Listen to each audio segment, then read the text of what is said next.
네, 유튜브 설춘한 캠퍼스입니다. 오늘 또 김윤석 교수님이었습니다. 네, 안녕하십니까. 네, 교수님. 예, 네. 어떻게 뭐 그동안 별일 없으셨습니까? 네, 별일 없었는데 교수님, 제가 보기엔 이 부동산 절세, 예. 모르면 부동산 투자 절대를 하지 마라. 네네네. 이 책 너무 잘 팔리는 것 같습니다, 교수님. 예, 덕분에 뭐 응원해 주셔서 곧 잘 되고 있는 것 만권. 같습니다. 예, 알겠습니다, 교수님. 쏘겠습니다. 네, 좋습니다. 네. 네, 교수님, 오늘은 네네네네. 제가 이제 이 책 관련해서 네네네네. 요즘에 실생활에서도 정말 중요한 네네네네. 어떤 하나의 케이스 정말 궁금해서 네네네네. 제가 한번 질문을 하려고 하거든요. 예. 이 책 18페이지에 있더라고요. 아, 교수님. 18페이지. 네, 18페이지에. 네. 그렇군요. 네. 자, 오늘의 이제 주제는 네네네. 모르면 낭패 보는 부동산 세금. 네네네. 투자보다 중요한 절세 전략인데 네네. 이게 10일 만에 세금을 10일을 좀 약간 계산 잘못해가지고 네네네네네. 2,100만 원을 더 냈다. 네네네네. 이런 얘기가 있는데 네네. 이게 이제 제가 보니까 뭐 비조정 대상 지역, 조정 네네네. 대상 지역, 네네네. 약간 또 어떤 그 기준이 다른 것 같은데. 예, 맞습니다. 예. 먼저 교수님 이제 우리가 1세대 1주택일 때 네네네네. 조정 대상 지역과 비조정 대상 지역의 비과세 요건이 다른가 봐요, 교수님. 예, 이 네. 부분이 굉장히 좀 실무적으로도 중요하고, 예. 또 우리 이제 투자자분들께서도 물론 이제 알고 있는 부분도 있겠지만, 네. 현 정부 들어와서 우리가 이제 규제 지역의 존을 이제 네. 만들었죠. 그래서 네네. 조정 대상 지역이라는 타이틀을 만들고 그 네. 안에 이제 투기과열지역과 투기지역을 만들어서 네. 지금 규제를 하고 있지 않습니까? 예. 그다음에 계속 이 규제 지역이 이제 변동이 되고 있는데요. 네. 어쨌든 이제 투자하시는 분, 특히 이제 주택 투자를 하시는 분들 입장에서는 네. 1세대 1주택자가 어떤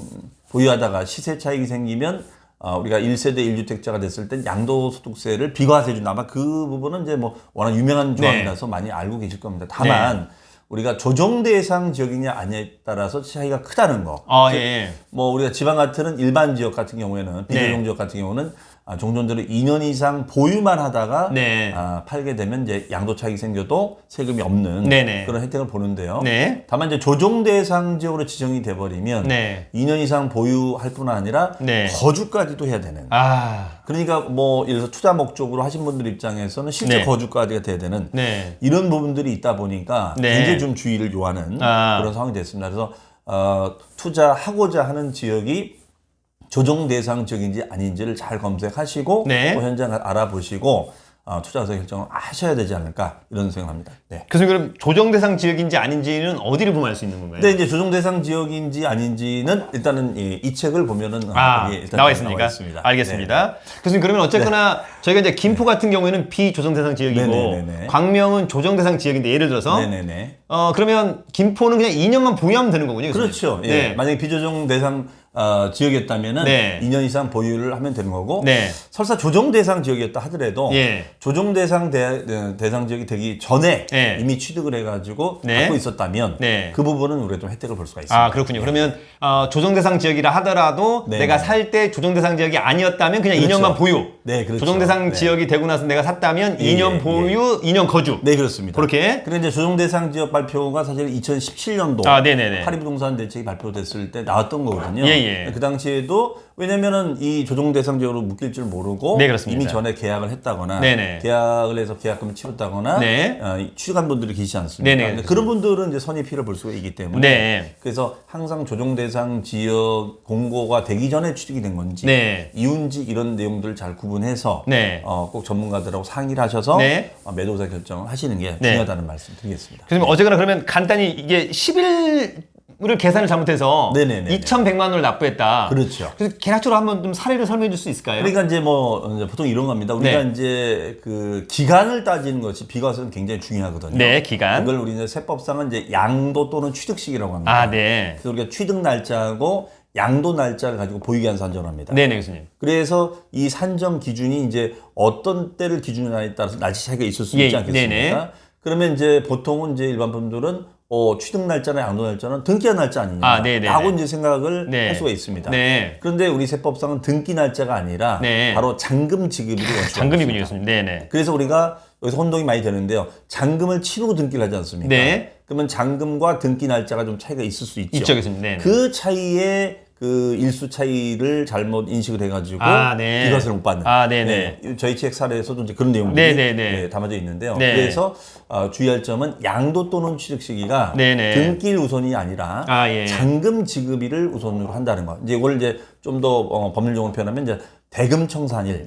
대금 청산일 교수님. 예. 네. 그래서 대금 청산이라는 것은 계약상 잔금 날짜하고 네. 실제 잔금 날짜가 있으면 실제 잔금 날짜로 간다는 겁니다. 네네네. 근데 보통은 이제 계약상 잔금 날짜가 네. 실제 잔금 날짜가 되는데 네. 간혹가다 네네. 뭐 대출 문제 때문에 네. 잔금 입금 시기가 늦어지면 예. 그 실제 입금된 날을 대금 청산일로 하고 있습니다. 네. 그런 부분들도 좀 주의를 요하는 것이기 때문에 반드시 네. 나중에 비과세가 되는지 안 되는지 따져보실 때는 네. 꼭 공부, 즉 서류, 등기부 서류나 이런 걸 네. 가지고 전문가를 찾아가셔서 네. 꼭 상담을 서면으로 상담을 받아보시고 특히 요즘처럼 규제가 많은 그런 시대에서는 네. 굉장히 주의를 요하기 때문에 네. 단 하루 이틀 차이 때문에 네. 비과세를 못 받는다면 너무 네. 억울하겠죠. 네. 그래서 그런 부분들을 잘 구분하셔서 정리하실 될 것 같습니다. 네. 자, 일단 그러면 교수님 제가 이제 한번 정리를 네네. 하자면 네네네. 어쨌거나 만약에 2년이 되는 날이 만약에 5월 6일이다. 네네네. 5월 6일. 네네네. 예, 그런데 많은 그 사람들은 네네. 야 내가 그냥 뭐 매도하고 잔금 받을 때는 어차피 뭐 양도한 게 아니니까 네네네. 가령 5월 6일인데 5월 1일 날 잔금을 받았다. 네네네. 그리고 나는 5월 9일 날 소유권 이전 등기 해줘 버리면 되니까 네네네. 그러면 2년이 넘어가는 거 아니냐? 네네네. 아니다. 네, 그렇죠. 잔금을 받은 날이 양도일이 되는 거죠. 그렇죠. 예, 그래서 네, 2년이 안 맞습니다. 돼 가지고 예. 요게 이제 사실 키포인트네 교수님. 네, 그렇습니다. 예. 물론 이제 간혹 가다가 네. 이런 경우 있죠. 이게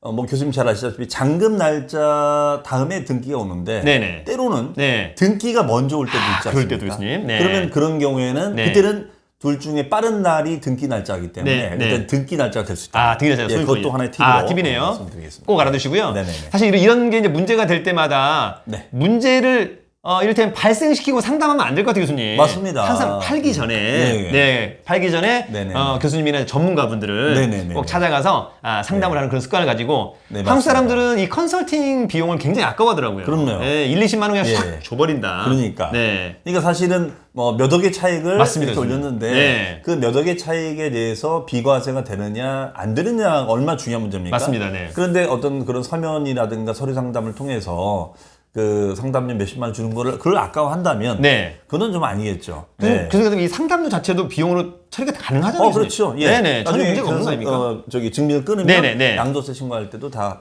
경비증을 받을 수 있습니다. 네, 좋습니다. 어쨌거나 교수님 이 부분은 진짜 네네. 최근에 상당히 중요한 네네. 그런 포인트 같고요. 네네. 우리 시청자 여러분들도 부동산 절세 모르면 부동산 절세 절대 하지 마라. 18페이지부터 21페이지 이게 있거든요, 교수님. 그죠? 이걸 네, 읽으면서 그렇습니다. 예. 완벽하게 네네. 이해를 하시면 좋을 것 같습니다. 네, 꼭 하십시오. 네, 꼭. 네네. 여러분 어쨌거나 돈 많고 실력 있으면 살기 좋은 나라 대한민국. 네, 네네. 오늘도 우리 김은석 교수님 모시고 네. 간단한 또 세금에 대한 상식 알아봤습니다. 교수님 오늘 감사합니다. 네, 감사합니다. 네. 네. 구독해주세요. 네. 네.